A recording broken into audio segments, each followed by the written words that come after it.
Hey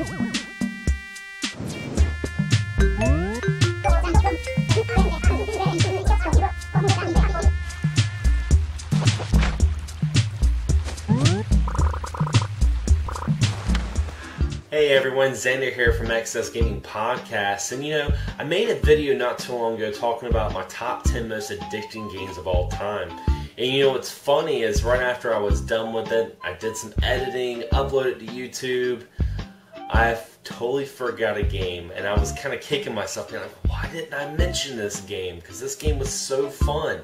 And that game is Animal Crossing on the GameCube. Now, if you've never played this game, a little backstory. It was released in 2002 by Nintendo, and it's basically a social simulation game where you venture off into a town of your own creation.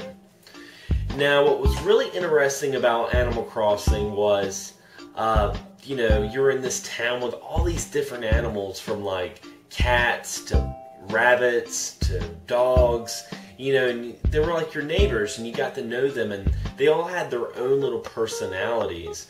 And you would do stuff like fish, cut down trees, catch bugs, dig up fossils, and you could use that to sell to make money, to pay off your mortgage, or you could use it to decorate your house, or better yet, you can bring those fossils to the museum and make your town more attractive and gain more people to move in. So pretty soon you'd have a whole town full of people. So I thought that was a really cool concept, and I really enjoyed it. It was actually one of my first simulation games, because I never really got into SimCity. I never really got into The Sims, or those games just never interested me. But I did like Harvest Moon, and I do have to say, if you're a huge Harvest Moon fan, definitely check out Animal Crossing because it's a lot of fun. One of the things that I really liked about it was the fact that it ran off of the eternal clock.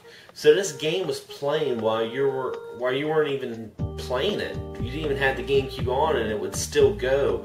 If it was like 2 o'clock in the afternoon, it was 2 o'clock on Animal Crossing.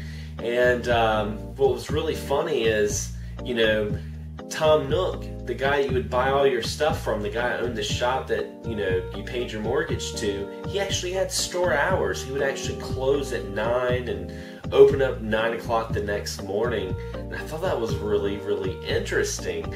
So, I would always have these little ideas sometimes, being like, you know what? I know it's 9 o'clock at night and Tom Nook is closed. What I'm going to do is I'm just going to go on my GameCube, change the time, boom, Tom Nook was open. And he was.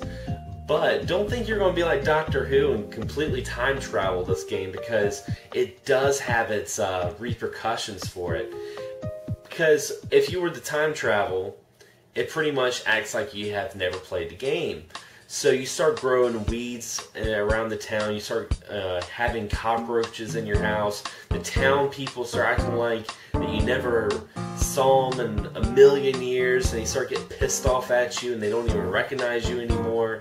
So, it does have its, cons when you try to cheat the game. If you try to reset it, I'll tell you guys, you'll get a huge lecture from this mole with a hard hat named Mr. Rossetti. He gets really pissed off, and I remember I would constantly just reset the game over and over again just to see how mad I got him.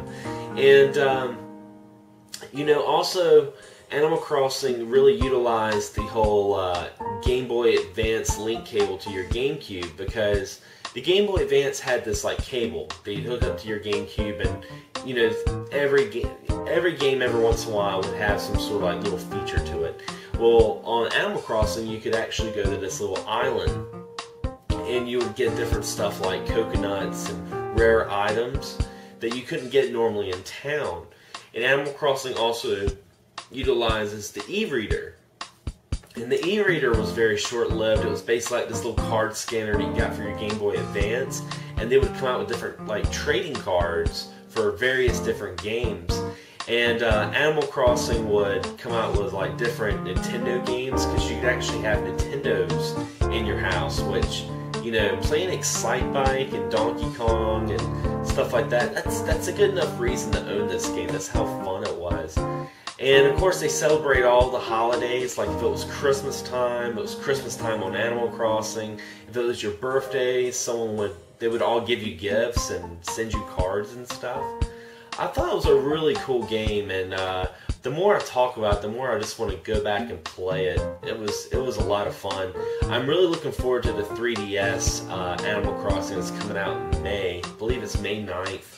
And, because they've came out with different Animal Crossings. Like they've came out with City Folk for the Wii and Wild World for the 3DS. And Animal Crossing is a very addictive game, but it's also a nice game that you can just pick up, relax, and play, which I really like. So if you guys have not played Animal Crossing, I would definitely say check it out.